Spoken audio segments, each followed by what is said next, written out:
은혜가 풍성하신 하나님께서 새날을 허락하여 주시니 감사를 드립니다. 이 하루도 우리 가운데 베푸신 하나님의 은혜의 풍성함을 기억하며 감사와 찬양으로 하나님께 합당한 영광을 돌리는 하루가 되게 하여 주옵소서.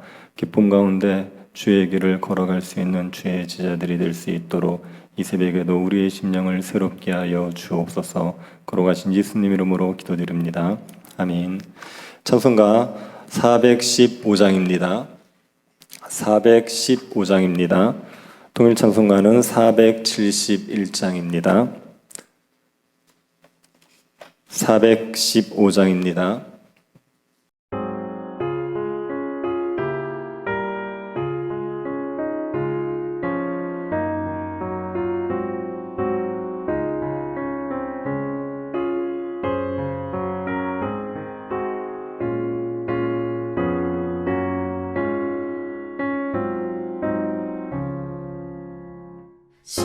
십자가 그늘 아래 나 쉬기 원하네.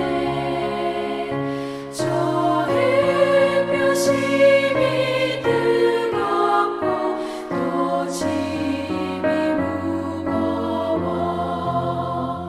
이 광야 같은 세상에 늘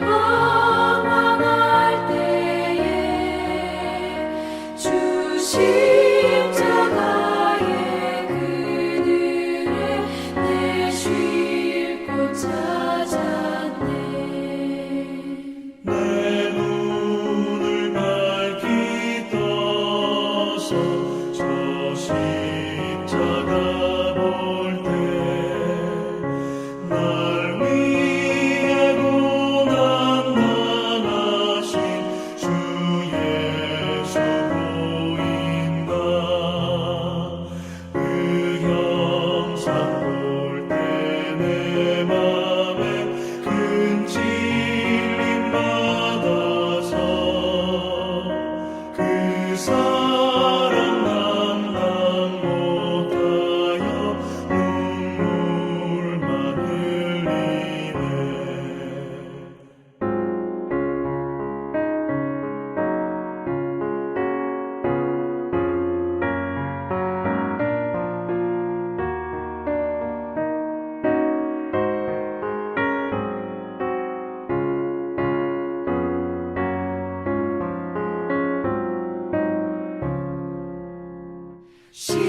십자가 그늘에서 나 길이 살겠네. 나 사모하는 광채는 주 얼굴뿐이라. 이 세상 나를 버려도 나 두려움 없네. 내 한량없는 영광은 십자가뿐이라.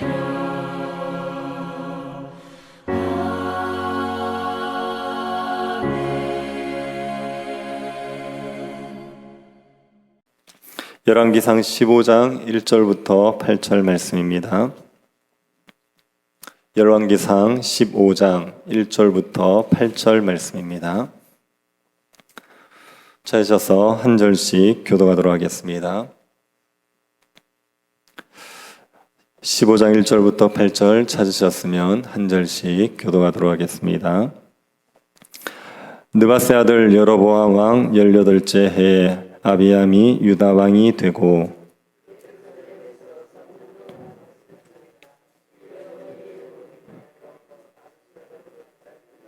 아비암이 그의 아버지가 이미 행한 모든 죄를 행하고 그의 마음이 그의 조상 다윗의 마음과 같지 아니하여 그의 하나님 여호와 앞에 온전하지 못하였으나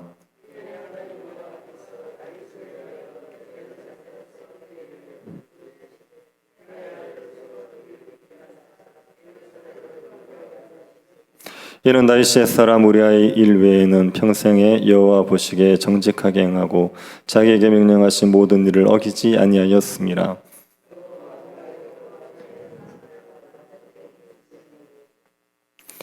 아비암과 여로보암 사이에도 전쟁이 있으니라. 아비암의 남은 사적과 그 행한 모든 일은 유다 왕 역대지략에 기록되지 아니하였느냐. 아비암이 그의 조상들과 함께 자니 다윗성에 장사되고 그 아들 아사가 대신하여 왕이 되니라. 아멘. 솔로몬 이후 이스라엘이 남북으로 분열이 됩니다. 솔로몬의 우상 숭배 때문에 나라가 분열이 되었습니다. 우상 숭배로 나라가 분열되는 고통을 이스라엘이 겪었지만 이스라엘은 여전히 우상 숭배에 빠지게 됩니다. 북이스라엘의 여로보암은 금송아지 숭배를 시작했고 남유다의 르호보암은 산당을 만들고 남창을 두고 가나안 족속에 행하던 우상 숭배를 했습니다. 두 나라의 초대왕 모두 우상 숭배를 했습니다. 그리고 그 아들들도 똑같이 우상 숭배를 합니다. 남유다의 초대왕이었던 르호보암이 죽자 그 아들 아비암이 왕이 되었습니다. 아비암은 르호보암의 장자는 아닙니다. 르호보암은 18명의 아내와 60명의 첩을 두었습니다. 솔로몬처럼 많은 처첩을 두었습니다. 그러니 아들과 딸도 많았습니다. 아들이 28명, 딸이 60명이었습니다. 르호보암은 많은 첩첩 중에서 압살롬의 딸 마아가를 가장 사랑했습니다. 그래서 마아가의 아들 아비암을 후계자로 삼습니다. 그러면서 다른 아들들은 유다와 베냐민 지역의 여러 성읍에 흩어지게 하고 그리고 대우를 잘해줬습니다. 그 결과 왕자의 난은 일어나지 않습니다. 아비암은 어머니의 덕에 아버지의 총애를 받아서 르호보암의 후계자가 된 것입니다. 르호보암은 17년 동안 왕위에 있었습니다. 솔로몬에 비해서는 짧지만 제법 오래 왕위에 있었습니다. 하지만 아비암은 3년밖에 왕위에 있지 않습니다. 아비암이 3년만 왕위에 있었던 것은 그 이유가 정확히 무엇인지 알지 못합니다. 하지만 병으로 죽었거나 사고로 죽었든지 일찍 죽었기 때문일 것입니다. 아비암은 짧은 기간 왕으로 있으면서 르호보암이 행한 대로 우상 숭배를 했습니다. 르호보암이 우상 숭배를 하는 것을 보고 자랐기 때문에 아비암도 우상 숭배자가 되었습니다. 그리고 아비암이 우상 숭배자가 된 데에는 어머니 마아가의 영향도 있습니다. 이 마아가는 압살롬의 딸이다 이렇게 말하지요. 그런데 압살롬의 딸이라고 말하지만 정확히 말하면 압살롬의 손자입니다. 사무엘하 14장 27절에 보면 압살롬에게는 딸이 하나밖에 없었습니다. 그 딸의 이름이 다말입니다. 다말은 굉장히 예쁜 여자였습니다. 이 다말이 압살롬의 딸입니다. 그런데 오늘 본문에 보면 압살롬의 딸이 마아가다 이렇게 이야기하죠. 차이가 납니다. 왜 이런 차이가 나는지에 대한 문제는 역대하 13장 2절을 참고해 보시면 됩니다. 역대하 13장 2절을 한번 찾아보시겠습니까? 역대하 13장 2절을 한번 보시기 바랍니다. 역대하 13장은 우리들이 조금 이따 참고를 해볼 것이기 때문에 13장은 이렇게 손가락을 끼워 두시면 좋을 것 같습니다. 역대하 13장 2절에 보시면은 이렇게 되어 있죠.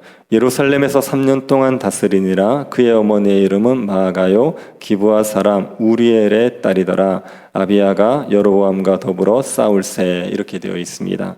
역대하 13장 보면 아비암의 어머니가 미가야 이렇게 얘기하는데 미가야 마아가는 같은 이름으로 보시면 됩니다.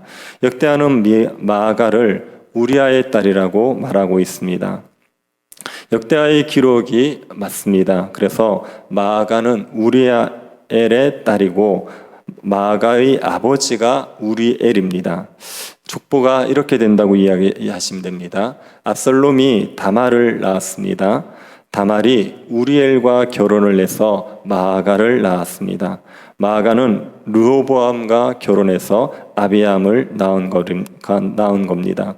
그러니 족보상으로 보면 마아가는 압살롬의 딸이 아니라 손녀가 됩니다. 딸이라고 번역된 단어는 손녀로도 번역이 될 수 있고 딸로도 번역이 될 수 있는 겁니다. 이 마아가를 압살롬의 손녀 이렇게 왜 굳이 마아가를 압살롬의 딸 이렇게 말했겠습니까? 이거는 경건하지 않은 압살롬을 닮았기 때문이죠. 압살롬은 암논을 죽이고 다윗을 향해서 반란을 일으켰던 사람입니다. 불경건한 사람이지요. 이 압살롬을 닮은 자가 마아가입니다. 그래서 이 마아가도 우상 숭배의 자가 됩니다. 10절을 보시면 아사의 어머니 마아가가 아사의 어머니도 마아가로 나오는데 여기에서 아사의 할머니가 할머니라고 이해하시면 됩니다. 이 마아가가 혐오스러운 아세라상을 만들지요. 마아가도 우상 숭배자였습니다. 그래서 아비암은 우상 숭배자인 아버지와 우상 숭배자인 어머니 밑에서 자랍니다. 그러니 우상 숭배자가 되는 게 자연스럽지요. 어릴 때부터 보고 배운 대로 하는 겁니다. 부모가 불경건한 자면 자녀가 그 불경건함을 보고 배우게 되어 있습니다. 그래서 불경건한 부모가 받는 고통을 자녀도 동일하게 받게 되는 경우가 많습니다. 부모가 불경건하여도 자녀가 경건할 수 있고 부모가 경건하여도 자녀가 불경건할 수는 있습니다. 하지만 대체적으로 불경건한 부모 밑에서 불경건한 자녀가 자라고 경건한 부모 밑에서 경건한 자녀가 자라는 법입니다. 어릴 때 보고 자란 것에 영향을 받기 마련입니다. 아비암은 우상 숭배자인 부모의 영향으로 우상 숭배자가 되었습니다. 그런 다윗의 마음과 같지 않고 하나님 앞에 온전하지 못했습니다. 하지만 아비암이 왕위를 빼앗기거나 멸망을 당하지 않습니다. 아비암이 죽고 나서 그 아들 아사가 왕위에 올라서 다윗 왕조는 여전히 보존이 됩니다. 그 이유를 열왕기상 15장 4절은 이렇게 설명하고 있습니다. 15장 4절을 한번 보십시오. 그의 하나님 여호와께서 다윗을 위하여 예루살렘에서 그에게 등불을 주시되 그의 아들을 세워 뒤를 잇게 하사 예루살렘을 견고하게 하셨으니 하나님께서 다윗을 위해서 다윗의 왕조를 보존해 가십니다. 다윗의 후손들이 우상 숭배에 빠져도 하나님께서는 다윗이 하나님 앞에서 온전히 행한 것 때문에 다윗 왕조를 지켜 가시는 겁니다. 하나님이 다윗 때문에 다윗 후손들을 보호해 가신다는 사실은 아비암이 여로보암과의 전쟁에서 승리한 것을 통해서 알 수가 있습니다. 르호보암과 여로보암 사이에 일생 동안 전쟁이 있었습니다. 그런데 르호보암이 죽고 아비암이 왕이 되고 나서 아비암과 여로보암 사이에서도 일생 동안 전쟁이 있었습니다. 이 전쟁이 어떻게 이루어졌는지 열왕기에는 기록이 나와 있지 않습니다. 그런데 역대하 13장에 보면 이 아비암과 여로보암 사이에 전쟁이 자세히 기록되어 있습니다. 역대하 13장을 한번 보시면서 설명을 들어보시기 바랍니다. 역대하 13장의 기록을 보면 여로보암이 남유다를 침략한 것으로 보입니다. 아비암은 여로보암의 침략에 맞서서 군대를 모아 전쟁을 합니다. 하지만 북이스라엘의 여로보암의 전력이 남유다의 아비암보다 훨씬 우세했습니다. 북이스라엘의 여로보암은 80만 명의 용사를 끌고 온 반면에 아비암은 40만 명의 군사만 가지고 있었습니다. 이런 상황이지만 아비암은 여로보암과 그의 군대를 꾸짖게 됩니다. 여로보암을 주인을 배신한 신하라고 폄하했고 금송아지를 섬기는 백성이라고 했습니다. 그리고 일반인이 누구든지 수송아지 한 마리와 순양 7마리를 끌고 오면 제사장으로 세워주는 죄를 지었다고 했습니다. 그에 반해 아비암은 우리는 하나님을 배반하지 않았다고 하죠. 아론의 자손이 제사장으로 섬기고 있고 매일 아침 저녁으로 제사를 드리고 있고 하나님의 계명을 지키면서 배반하지 않았다 이렇게 말합니다. 역대하 13장 11절을 한번 보십시오. 매일 아침 저녁으로 여호와 앞에 번제를 드리며 분향하며 또 깨끗한 상에 진설병을 놓고 또 금등장대가 있어 그 등에 저녁마다 불을 켜나니 우리는 우리 하나님 여호와의 계명을 지키나 너희는 그를 배반하였느니라.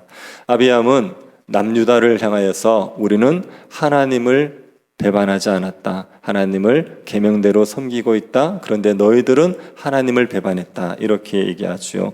이 아비암의 역대하의 기록을 보면 열왕기상과는 충돌이 됩니다. 열왕기상에서 아비암은 우상 숭배자라고 말했습니다. 그런데 역대하를 보면 아비암은 자신은 하나님의 계명을 지키고 하나님을 배반하지 않았다 이렇게 말하지요. 어느 기록이 옳은 것으로 이해하겠습니까?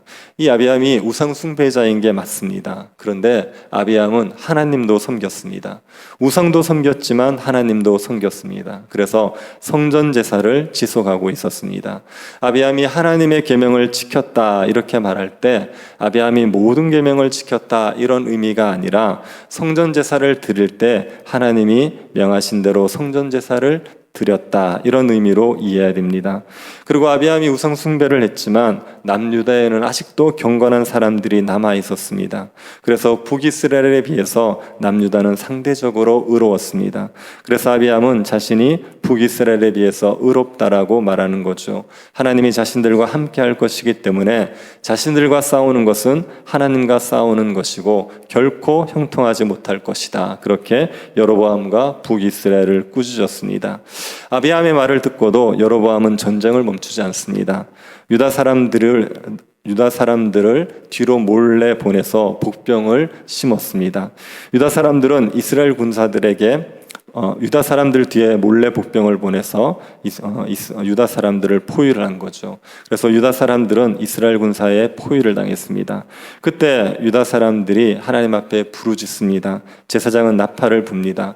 그러자 하나님께서 유다 사람들을 위해서 싸워서 이스라엘을 치게 됩니다. 이 전쟁에서 이스라엘 사람들은 50만 명이 죽습니다. 전쟁에서 진 이스라엘은 세력이 크게 약화됩니다. 그에 반해서 아비암은 점점 강성해집니다. 이게 역대하 13장의 내용입니다. 하나님께서 아비암에게 은혜를 베푸신 겁니다. 북이스라엘 여로보암과의 전쟁에서 승리하는 은혜를 베푸신 겁니다.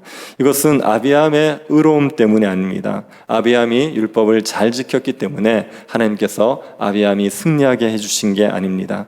하나님께서 아비암에게 은혜를 베푸신 것은 다윗 때문입니다. 다윗이 하나님 앞에 온전히 행했기 때문에 하나님께서 아비암에게 은혜를 베풀어 주신 겁니다.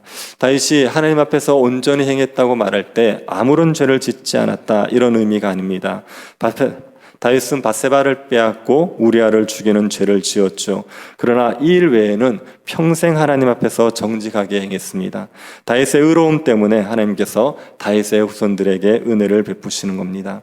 아비암이 다윗의 의로움으로 하나님의 은혜를 받았다면 우리는 예수 그리스도의 의로움으로 인하여서 하나님의 은혜를 누리고 있는 것입니다.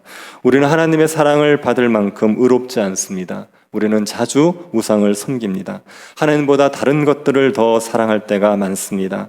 하나님의 말씀에 순종하지 않고 불의를 행할 때가 많습니다. 그럼에도 하나님께서 우리에게 은혜를 베풀어 주십니다. 우리가 예수 그리스도에게 속해 있기 때문입니다. 예수 그리스도를 믿는 믿음을 보시고 우리의 죄에도 불구하고 우리에게 은혜를 베풀어 주십니다. 하나님의 은혜로 우리가 평안함을 누리고 또 승리를 맛볼 때 우리는 우리 자신의 의로움 때문에 하나님이 우리를 도우신다 이렇게 생각해서 안 됩니다. 예수 그리스도 때문에 하나님께서 우리에게 은혜를 베푸신다는 것을 날마다 기억해야 됩니다. 우리의 죄를 생각할 때 우리는 하나님의 진노를 받아 마땅한 사람들입니다. 그런데 예수 그리스도 때문에 하나님의 사랑을 받으면서 살아가고 있습니다. 우리가 이 사실을 기억하고 하나님의 그 은혜의 풍성하심에 감사하고 죄를 끊고 거룩하게 살아가야 됩니다. 하나님이 우리에게 은혜 베푸신다는 사실을 기억하고 우리가 죄를 지어도 여전히 은혜 베푸시는 그 하나님을 볼 때마다 우리가 죄를 회개하고 하나님 앞에서 경건하게 살기를 힘써야 됩니다. 하나님께서 예수 그리스도 때문에 우리에게 아무것도 아끼지 아니하시고 온갖 복을 다 주셨고 주실 것을 믿으시기를 바랍니다. 우리의 부족함에도 우리의 죄악에도 예수 그리스도 때문에 은혜 베푸실 것을 기억하고 그 은혜를 힘입어서 하나님을 경외함으로 섬기는 주의 거룩한 백성들이 될 수 있기를 간절히 바랍니다. 자비하신 하나님, 우리에게 은혜를 내리워 주셔서 그리스도 안에 있는 자가 되게 하여 주심을 감사드립니다. 예수 그리스도 때문에 하나님께서 우리에게 날마다 은혜를 부으실 것을 기억하게 하여 주시고 하나님의 사랑을 확신하면서 감사와 기쁨 가운데 살아가게 하여 주옵소서. 우리의 죄악에도 불구하고 풍성한 은혜 베푸시는 하나님을 날마다 기억하게 하여 주셔서 하나님 앞에서 죄를 끊고 거룩하게 살아가는 백성들 되게 하여 주옵소서. 거룩하신 예수님 이름으로 기도드립니다. 아멘. 하늘에 계신 우리 아버지여, 이름이 거룩히 여김을 받으시오며 나라의 임하옵시며 뜻이 하늘에서 이룬 것 같이 땅에서도 이루어지이다. 오늘날 우리에게 일용할 양식을 주옵시고 우리가 우리에게 죄 지은 자를 사하여 준 것 같이 우리 죄를 사하여 주옵시고 우리를 시험에 들게 하지 마옵시고 다만 악에서 구하옵소서. 대개 나라와 권세와 영광이 아버지께 영원히 있사옵나이다. 아멘. 예수 그리스도의 은혜 안에서 우리가 감사하며 기뻐하며 살아갈 수 있게 해달라고 기도해 주시고, 교회를 위해서 기도하실 때 새 교회당 건축을 위한 설계자가 잘 선정될 수 있도록 기도해 주시며, 병중에 있는 성도들 위해서 기도해 주시고, 이 땅에서 코로나의 확산이 줄어들 수 있도록, 또 코로나의 고통에서 이 땅이 벗어날 수 있도록 은혜 베풀어 달라고 기도해 주시고 개인적으로 기도하시기 바랍니다.